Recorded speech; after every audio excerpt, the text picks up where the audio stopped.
Boa noite a todos e a todas, sejam bem-vindos ao Voz do Povo de hoje, né? Recebendo a ex-senadora pelo Amazonas, Vanessa Graziotin. A gente vai bater um papo sobre a conjuntura nacional. Só aguardar ela entrar aqui para colocar ela para dentro da chamada. Boa noite para todo mundo. Já a gente vai começar recebendo hoje a ex-senadora pelo Amazonas, Vanessa Graziotin. Pessoal que quiser fazer pergunta pode mandar aqui na caixa de comentários. A gente vai tentar conversar um pouco, entender essa questão da conjuntura política, econômica, essa questão das ações do STJ, a questão do Congresso Nacional, frente ampla também. Enfim, um conjunto de ações, né, que a gente espera conseguir debater aqui com todo mundo. Só aguardar a Vanessa entrar que a gente dá início.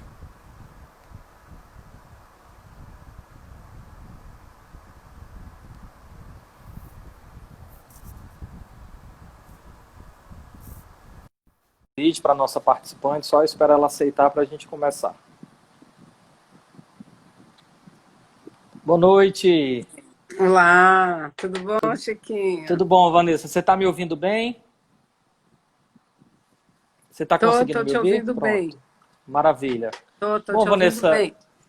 primeiro, boa noite, né? Eu queria agradecer a tua presença, você ter aceitado conversar com a gente.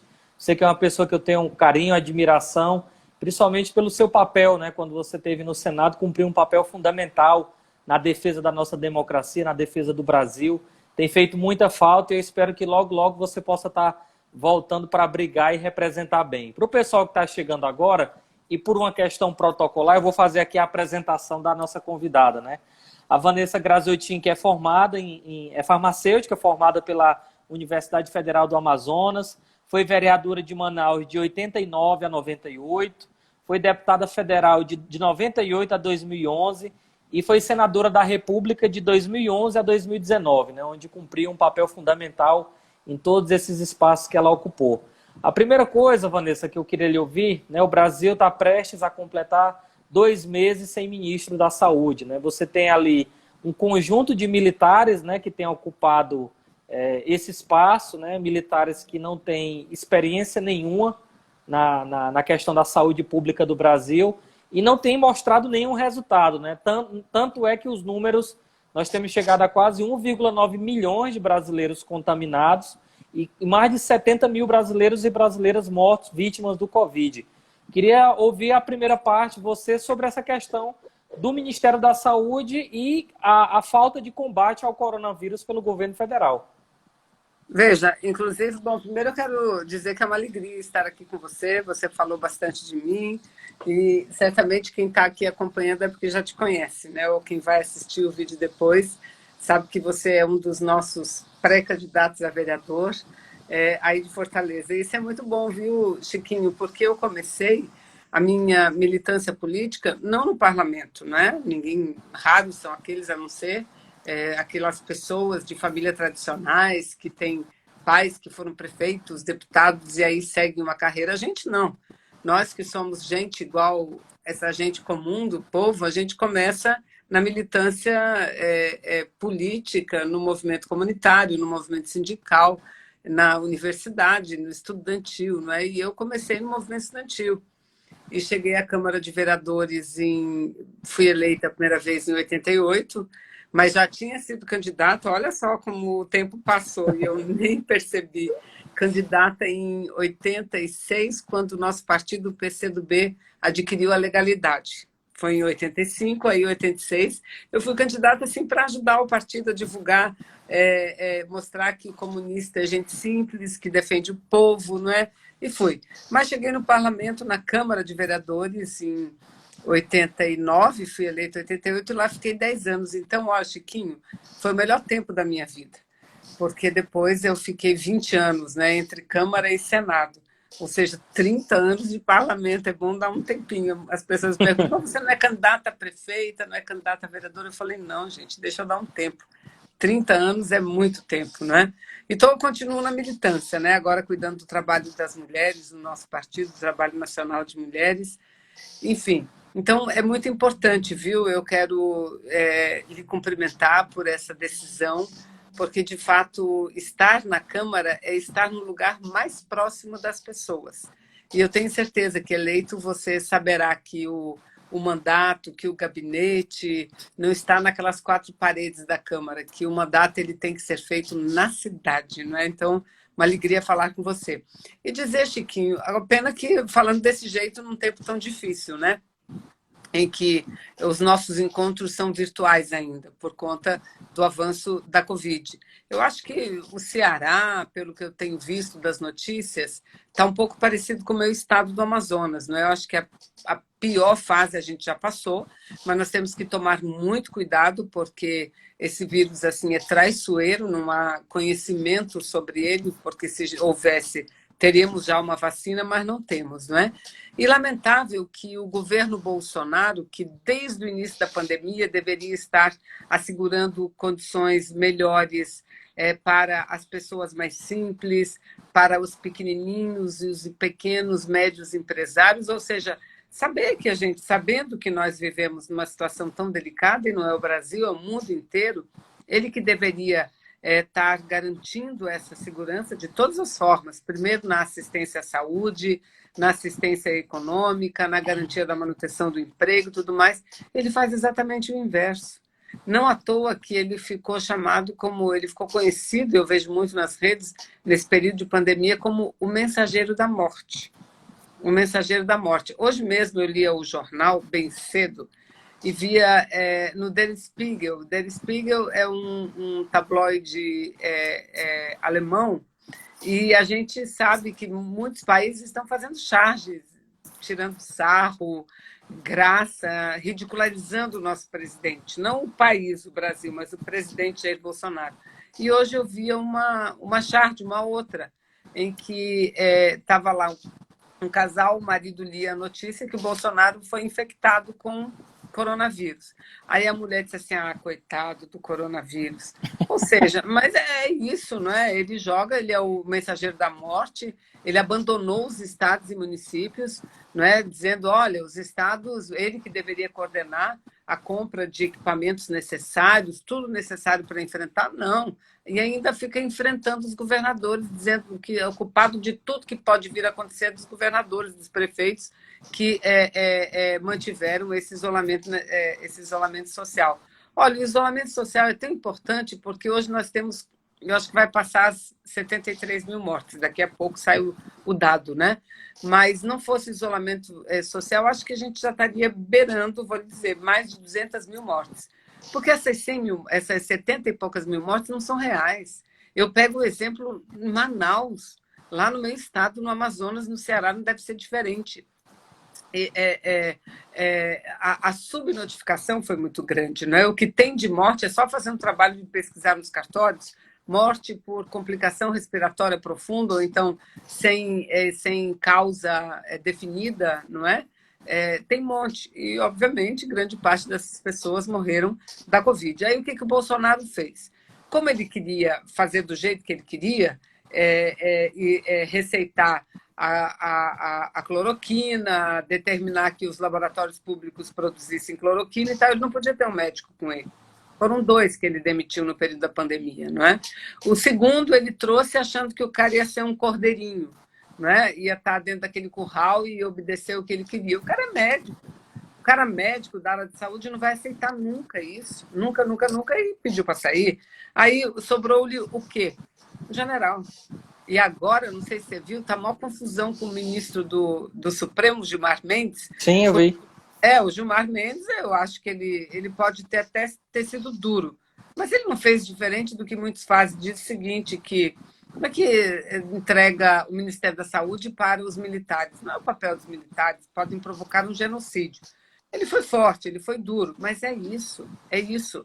E aí está já uma pressão dentro das Forças Armadas para que o general, que, aliás, ele estava servindo lá no meu estado, lá no Amazonas, ele saiu de lá para assumir o Ministério da Saúde. Então, tem uma pressão muito forte dos militares da ativa, das 3 forças, para que ele saia, para que ele vá para a reserva, não é? Porque, no fundo, é isso. Eles acharam dura, fizeram uma nota contra pedindo, assim, basicamente, a retratação do ministro Gilmar Mendes, mas, no fundo, eles estão tomando providência, pressionando para que o general ministro da Saúde do Brasil peça a sua entrada na reserva, que saia da ativa. Né? Então, é importante. Agora é isso, está lá o general para cumprir a ordem do presidente. Incrível, né? Um general cumprindo a ordem do capitão. Só que o capitão que defendeu a vida inteira a tortura, a ditadura militar, hoje é presidente. Vanessa, foi até importante você fazer esse relato, porque o que a gente está vendo é que ele transformou a educação, a cultura e a saúde num processo ideológico. Né? Ele tem colocado pessoas serviçais, né, como você falou, pessoas que têm que cumprir à risca a cartilha dele. E agora o novo exemplo é o ministro da Educação, né? Um pastor que tem um histórico também de ideologização, de terra plana, da turma do Olavo de Carvalho. E isso tem, como você falou, né, tem colocado a figura do presidente da República uma figura de brincadeira, né, de sátira, de piada, porque é isso que ele se tornou. Ele conseguiu piorar ainda mais o que ele já era, né, que ele sempre foi um caricato da política brasileira. Um cara que passou 28 anos no parlamento sem apresentar projeto, sem ter vivência nenhuma, sem representar o estado do Rio de Janeiro, que é um estado que sofre tanto. Então, eu até acompanho muito você nas suas redes, eu vi lá, quando você colocou a questão do ministro da Educação, né? Esse pastor que tem vários relatos negativos dele, não é nem que a pessoa chega lá, não é que a gente vai logo chegar e atropelando, né? Porque ele é Bolsonaro, mas é porque o próprio currículo dele, né? A própria história dele já é manchada. Então, eu queria que você comentasse aí também esse ministro da Educação, que já é o quarto. É até irônico dizer para você que o Decotelli foi melhor do que o Weintraub, né? Conseguiu ser melhor. E até agora está ganhando também. Está ganhando. Está ganhando de todo mundo. Eu acho, não é o nome dele? Exatamente. Dele. Você deve ter visto, você olhou lá as postagens que eu olho, nada contra pastor, nada. Aliás, tem muita gente, não é, Chiquinha? É bom a gente falar isso, que diz, porque os comunistas são contra as religiões. Não, isso é mentira. Nós nunca fomos, pelo contrário. Se a gente tem liberdade religiosa no Brasil hoje, nós devemos isso a um parlamentar do Partido Comunista do Brasil, né, que foi Jorge Amado, que apresentou a emenda à Constituição de 46 e garantiu a liberdade religiosa. E a pessoa tem o direito de optar se ela quer ser católico, se ela quer ser evangélico, não é? Se quer seguir as religiões africanas, não é? É uma liberdade. Então, só que a diferença é que nós achamos que essa questão da escolha da religião, de você professar a religião A ou B, não é uma escolha política. E que ninguém deva se meter nessa sua decisão. Essa é uma decisão sua pessoal, de formação pessoal. Então, eu não tenho nada contra o fato dele ser pastor. Agora, o que eu tenho contra é ele dizer que criança tem que sentir dor para aprender. Isso não é verdade. Esse tempo já passou. Esse tempo passou, ministro. Não dá para fazer isso. Aliás, eu até coloquei lá alguns artigos, o artigo 18A, 18A e B, é sobre os maltratos, né? Porque sempre o nosso ECA, Estatuto da Criança e do Adolescente, que hoje completa 30 anos, falou da proteção à criança e à adolescência. Mas aí teve aquela lei da palmada, você deve lembrar, e aí foi emendado o Estatuto para deixar mais claro que não pode ser utilizadas práticas de violência, de constrangimento no ensinamento das crianças. Isso é crime, isso é crime. E a gente viu ele pregando isso. Aliás, ele, numa só pregação, ele destruiu praticamente uma família como uma família deva ser, porque ele falou isso da criança e em seguida ele emendou, dizendo o seguinte, mas sabe por que acontece isso? Porque falta o homem. Porque o homem, ele disse, não é nenhum demérito às mulheres. Não estou dizendo que o homem que faz tudo, não. Mas o homem é que tem que mandar. Ou seja, duas coisas, pregando a violência contra as crianças e a submissão das mulheres. Isso já passou. A família, quem manda na família é a mãe, é o pai. Essa é a família. As tarefas da família são as tarefas daqueles que compõem a família. Está errado, ministro. E veja bem, ministro da Educação. Agora é óbvio que eu espero que ele disse que ele apagou algumas das postagens que tinha em relação a ele. Eu espero que não seja só apagado na internet, que seja apagado da memória, porque antes ele era uma pessoa que ele pregava para iguais, agora não. Ele é um ministro que cuida da educação de mais de 210 milhões de brasileiros e brasileiras que pensam diferentes uns dos outros e que ele tem o dever e a obrigação de respeitar a todos. Eu acho que foi importante, Vanessa, esse seu registro, né, de que não tem problema ele ser pastor, tem problema nada disso, né? A gente espera que, inclusive, ele possa fazer um bom trabalho. A gente sempre torce para que dê certo. É porque as pessoas, às vezes, não, que mal assumiu e já está sendo contra. Não é que a gente torce contra, não. Acho que o nosso papel de oposição, que inclusive a população nos deu esse direito, né, quando também deu voto para outros candidatos, é que a gente faça, sim, uma vigilância, uma oposição forte, uma oposição firme, e que a gente sempre esteja atento a todos esses problemas. Eu acho que você foi muito feliz na sua colocação. E aí eu já queria emendar aqui uma terceira questão. Essa problemática toda, né, do coronavírus no Brasil, ela se agrava muito com o gabinete do ódio, né? Todo mundo já deve ter ouvido falar nessa estrutura, que é o gabinete do ódio, uma estrutura controlada pelo filho do presidente da República, o vereador do Rio de Janeiro, que mora em Brasília, né, controla de lá esse esquema. E aí, próprio Manaus, né, sofreu muito com vídeos, né, com pedras dentro do caixão, esse tipo de coisa que piora ainda mais a situação, né? A gente sabe que a situação já não é a melhor e esse tipo de coisa é pior ainda, né? A gente está vendo agora o inquérito da CPI, das fake news, que tem mostrado para a gente o financiamento público, né? Ou seja, a estrutura de gabinete, né, de parlamentares envolvidos, e também vários empresários, né, como o Luciano Hang, o dono da Centauro, o dono da Smart Fit e vários outros empresários que apoiaram o Bolsonaro.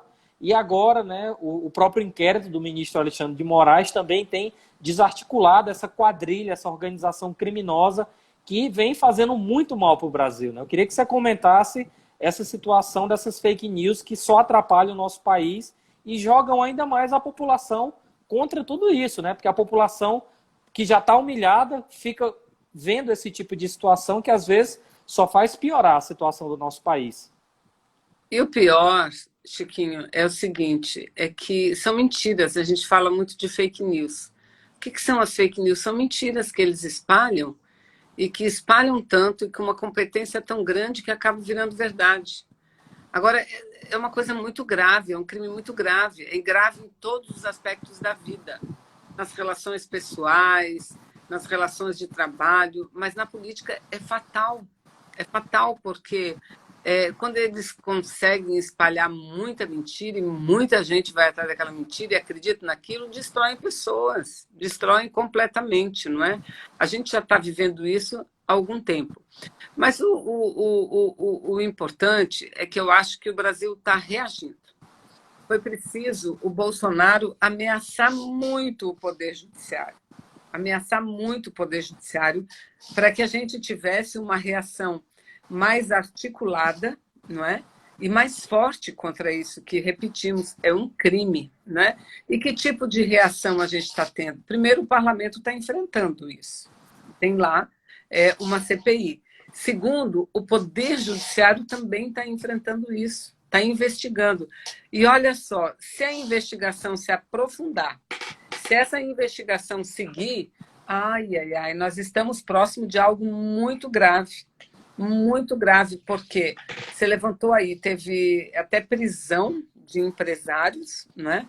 Porque isso tudo tem um custo. Quem banca isso? O Bolsonaro, eu acho engraçado, Chiquinho, que ele agora não repete mais, mas lá até o ano passado, ele repetia, até esse ano, começo desse ano, ele repetia muito. Minha campanha foi a mais barata, gastei 2.600.000.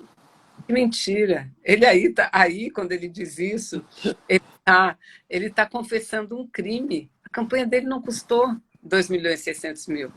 A campanha dele custou muito mais. Mas por que não aparece o que custou? Porque foi caixa 2. Porque foram os empresários, esses que foram pegos, que bancaram a campanha dele nas redes sociais. Foram esses empresários que bancaram, pagaram. Eles tinham lá uma metodologia, uma tecnologia que eles faziam disparos de WhatsApp, por exemplo, né? Fora o Instagram, Facebook, essas coisas todas. Cada disparo de WhatsApp do Bolsonaro custava 12 milhões de reais. E eles tinham um grupo de empresários que eles faziam rodízio para pagar esse tipo de coisa, entendeu?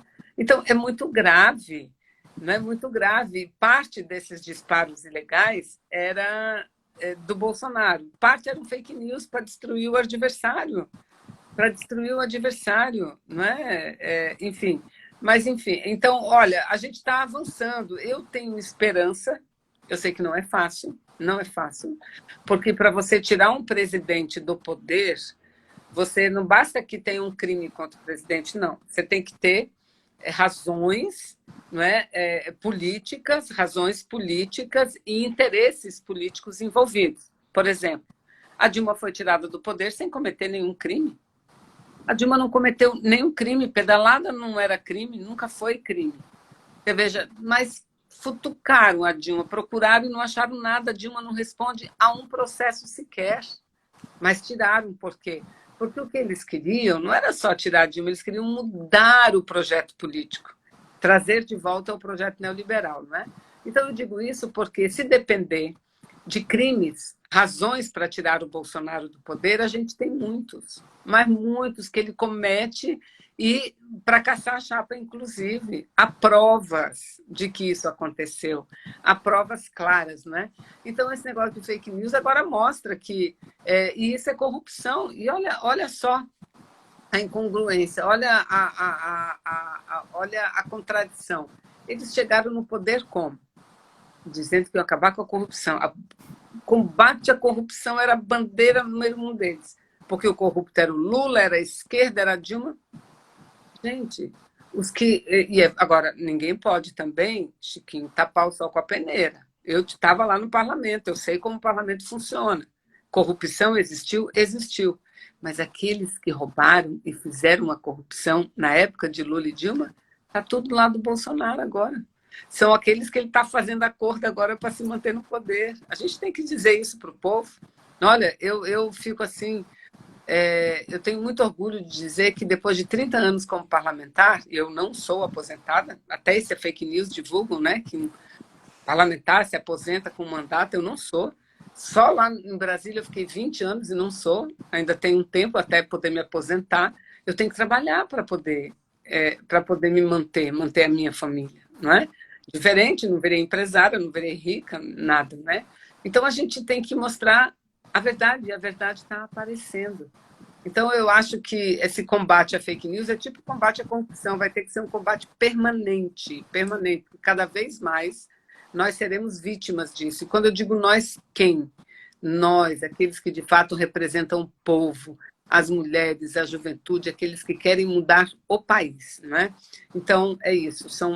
E olha como tudo se enquadra, né? Você vê os últimos empresários que foram presos, né, além desse grupo que você falou, do Bolsonaro, envolve uma tal de uma entidade que eles criaram chamado MBL. Lembra? Movimento Brasil Livre, sim, que era contra tudo. Né? Mas aí os líderes do Brasil Livre, que sempre foram financiados por grandes empresários, e aí está aparecendo que usa a entidade para lavar dinheiro. Recebiam um mensalinho do governo de São Paulo. Olha só. Então é importante que as pessoas, assim, despidas de paixões, que analisem os fatos, entendeu? Analisem os fatos. Eu sei como é que eles fazem política, continuam naquele sensacionalismo deles. Dizer que o Bolsonaro está sofrendo perseguição, não. O Bolsonaro é que está destruindo o Brasil, não é? E a verdade dói, mas ela aparece. Às vezes demora, mas ela aparece. Inclusive, Vanessa, a prisão do Queiroz, né, que infelizmente o STJ cumpriu um desserviço, né, porque ao liberar o Queiroz como prisão domiciliar, inclusive a esposa dele foragida, você vê que existem pesos diferentes dentro da justiça, né? O Bolsonaro havia se calado, né, desde a prisão do Queiroz, e ficou muito nítido o envolvimento do Alcef, né, do advogado que abrigou ele no escritório, exatamente pensando na questão da inviolabilidade do escritório de advocacia. Então, houve toda uma estrutura, né, do Flávio Bolsonaro, do próprio presidente Bolsonaro, para proteger o Queiroz, e infelizmente o STJ, com a decisão monocrática, acabou mudando isso, né? Eu espero que o Ministério Público possa recorrer dessa decisão, porque o Queiroz solto, ainda que em prisão domiciliar, representa um grande problema, porque na teoria, se a gente for analisar assim friamente, ele estava lá em Atibaia, entre aspas, preso, porque ele estava escondido, né? Então significa que ele na casa dele, ainda que ele esteja de tornozeleira eletrônica, ele também vai continuar interferindo nas investigações, ameaçando testemunhas, enfim. Então eu espero que, inclusive eu até vi uma charge sua que você colocou, de 2017, o Eduardo Bolsonaro, dizendo que é um absurdo essa prisão domiciliar, eu espero que se revogue, porque eles vão para a mansão, enfim, que eu achei irônico, né? Eu espero que ele tenha mudado de opinião sobre o assunto. Ele deve ter mudado, inclusive, de opinião, porque o amigo da família, né, foi beneficiado com o que no passado ele foi contrário. Queria que você comentasse essa questão do Queiroz. Então, eu acho que, viu, Chiquinho, eu acho que isso é o maior fio desencapado do governo Bolsonaro. É isso, porque o Queiroz, ele traz à tona não apenas a corrupção que Eduardo, Carlos, Flávio, Bolsonaro praticam há muito tempo, mas que ele próprio, Bolsonaro, pratica há muito tempo.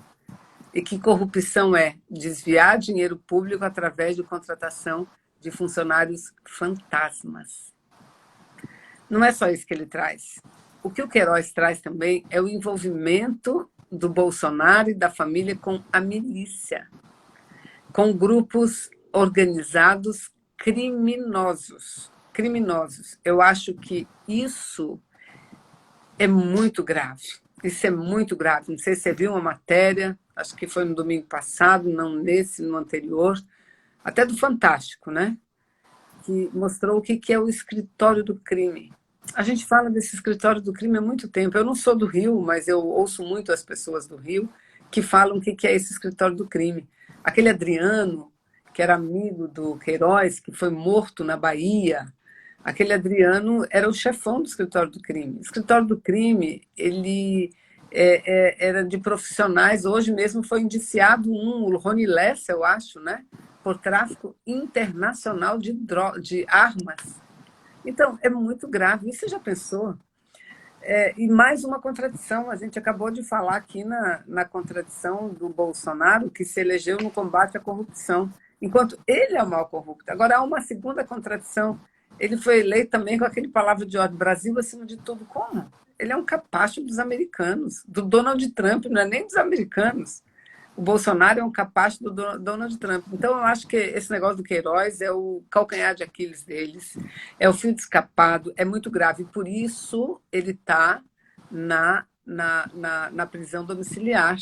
Você veja, é fora de tudo que é propósito. O presidente da corte da segunda instância, quer dizer, de poder do Brasil, do Superior Tribunal de Justiça, o presidente dá uma liminar, uma decisão para soltar ele, colocá-lo em prisão domiciliar, e a esposa que estava foragida. Eu conheço um monte de advogado, e conheço, aliás, alguns assim que são juristas, ou são respeitados, né? Nunca viram nada semelhante. Como que alguém foragido ganha prisão domiciliar? Ou seja, né? E aí os jornais estamparam. É um favor que possivelmente o magistrado fez, o ministro fez, o presidente do tribunal ao Bolsonaro para ser presidente, para ser indicado para o Supremo. Olha que coisa, olha onde é que nós chegamos. Aí olha também outra ironia. Logo em seguida, ontem nós tivemos, eu fiquei bastante abalada ontem, sabe, Chiquinho? O anúncio da morte de um deputado federal. Eu não quero aqui discutir se o deputado cometeu corrupção, se foi justa ou não a pena que ele tomou. Mesmo porque eu fui deputada com ele, eu me refiro ao Nelson Murray, mas eu tinha pouco convívio com ele, quase nada de convívio com esse deputado, né? Ele era do PP, da área ruralista, aliás, a gente brigava muito, a gente se enfrentava muito, né, com os ruralistas, não entro nesse mérito. Mas ele, idoso, acho que com 77 anos, o advogado, eu li isso, o advogado havia pedido várias vezes uma domiciliar para ele por conta da Covid, né? Foi negado, ele morreu pela Covid, né? E aí a gente vê o outro lado da moeda, o ministro dando uma liminar, soltando uma foragida para cuidar do outro que ele estava dando liberdade condicional, ou seja, que ele estava dando a prisão domiciliar, não é liberdade condicional, né? Então, é uma mostra de que há muito tempo falta justiça no Brasil. A nossa justiça, lamentavelmente, ela tem 2 pesos e 2 medidas. Tristemente. Bom, depois de tudo que aconteceu no Brasil, a partir de 2016, né? Que aquilo não foi impeachment, aquilo foi um golpe. Mas a gente dizia, olha, tem um poema, não sei se é do Bertolt Brecht, que diz assim que, aliás, ninguém sabe exatamente de quem é a autoria, né? Que um dia batem no seu vizinho, a polícia bate lá, destrói tudo e você não foi solidário. Não, mas eu não era como ele comunista, então comigo não vai acontecer. Aí outro dia bate no parente e diz assim, não, mas eu não fiz aquilo, comigo não vai acontecer. Até que um dia ele chega à sua casa, aí você olha para os lados, não tem mais quem o defenda. Não é? Então é isso. Hoje as vítimas são umas, amanhã pode ser você. Né? É assim que a gente tem que pensar. Por isso que defender a justiça é muito importante. A paridade de armas, como dizem, né? Que o pau que bate em Francisco bate em Chico também, Exatamente. Né? Vanessa, a gente está chegando aqui perto do fim, você já tinha avisado que tinha um outro compromisso. A última questão que eu queria que a gente conversasse era sobre a frente ampla, né? A gente sabe da importância, como você falou, tanto o parlamento quanto o judiciário, né? Pelo menos parte do judiciário, tem, de fato, se levantado, né, contra os desmandos do Bolsonaro. Tanto é que o próprio STF, depois de muito tempo ser atacado, depois de muito tempo, várias vezes, o próprio Bolsonaro, né, e os seus assessores falando sobre fechar o Supremo, basta um cabo e um soldado, de fato, o STF vem cumprindo um papel importante no que cabe o seu papel institucional, que é proteger a nossa Constituição, né, contra um golpe militar, por exemplo. E aí a gente tem visto o papel do parlamento também. Tem acontecido esses eventos, né, dos direitos já, que tem unido vários economistas, liberais, Fernando Henrique Cardoso, pessoas de direita, de esquerda, de centro, pessoas, inclusive, que nunca tiveram no espectro político, digamos, né, sua participação direta. E aí eu queria que você falasse o papel da frente ampla, né, para conter o Bolsonaro, tentar estancar essa questão dos ataques que ele vem promovendo diretamente e indiretamente, quando ele também promove várias medidas, inclusive medidas ambientais de destruição da Amazônia. Queria que você comentasse o papel da Frente Ampla e o papel do PCdoB nessa Frente Ampla. Perfeito. É lamentável, Chiquinho, que haja ainda uma certa incompreensão no meio da esquerda da necessidade e da importância dessa Frente Ampla. Primeiro, deixar claro,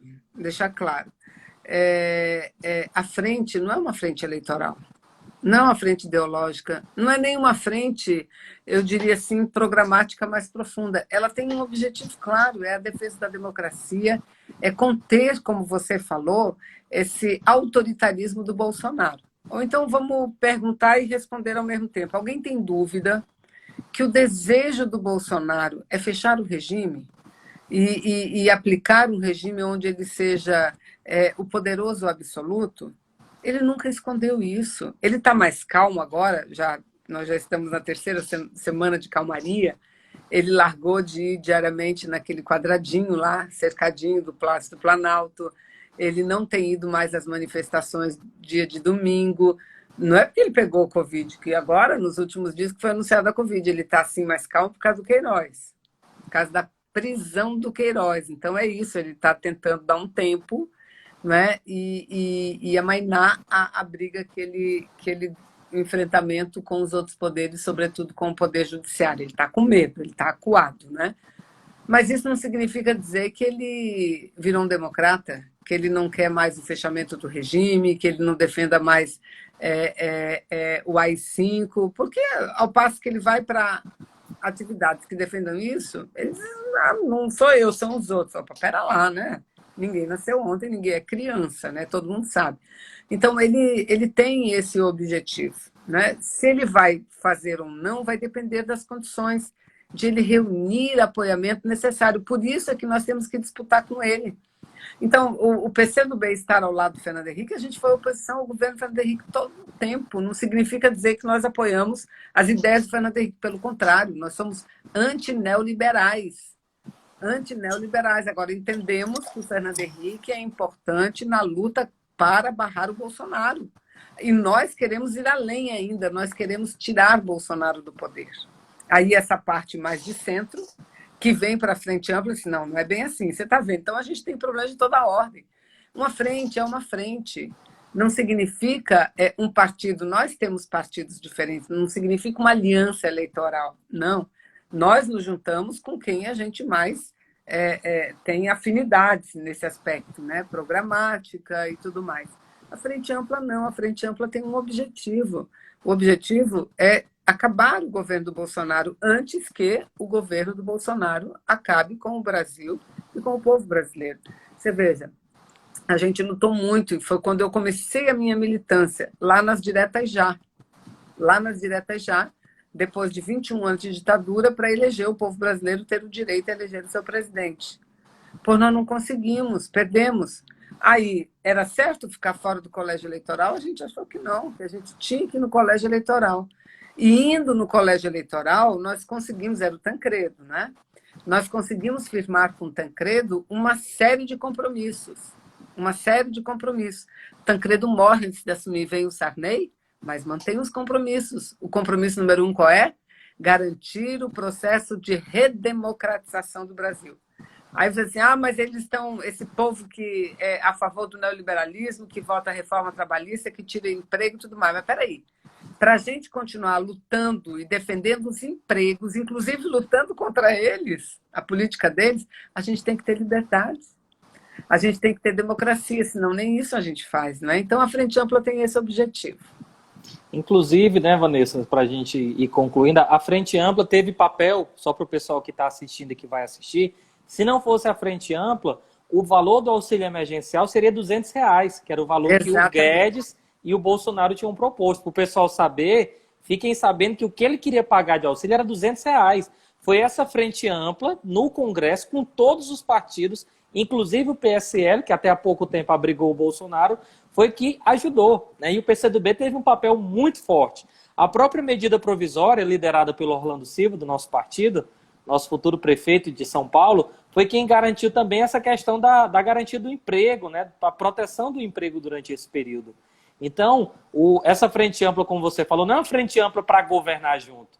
Não é uma Frente Ampla eleitoral, é uma Frente Ampla para garantir a democracia e isolar o autoritarismo do Bolsonaro, né? Porque eu acho que é isso, que às vezes fica essa confusão em parte da esquerda, não, mas não pode estar junto, veja bem. Eu acho que você resumiu muito bem o que seria essa Frente Ampla. Então, Vanessa, eu queria agradecer imensamente a tua participação. São muitos os comentários aqui, mas assim, existem alguns pedindo para você voltar. Volta, Vanessa. Tem feito falta no Senado, porque você é essa mulher batalhadora, guerreira, que cumpriu um papel importante durante todo esse período, seja na Câmara Municipal de Manaus, seja na Câmara Federal, seja no Senado Federal. Eu espero que e hoje você ocupa, né, inclusive esse papel também de proteção dentro do partido, nas redes sociais, nunca abandonou a sua militância, que é a militância da democracia, da proteção da mulher, da proteção do nosso Brasil. Queria passar para suas considerações finais e agradecer mais uma vez você ter aceitado esse convite. Eu quero cumprimentar você, todo o pessoal do Ceará. O Ceará está muito embolado com o Amazonas, porque tem muito cearense. Aliás, cearense tem em todo lugar, né? Dizer que é uma alegria estar falando com você e desejar a você, Chiquinho, muito sucesso nessa tua caminhada, né? Quem está nos assistindo, olhe bem para esse garoto lutador. Você é advogado, que eu já vi, né? E começa com muita disposição de luta. Eu digo isso, quem entra para a política tem que ter coração e disposição, porque sem coração e disposição a gente não chega a lugar nenhum, e a gente vê que você tem exatamente isso. Muito obrigada, viu? Obrigado, Vanessa. Tchau, tchau. Tchau.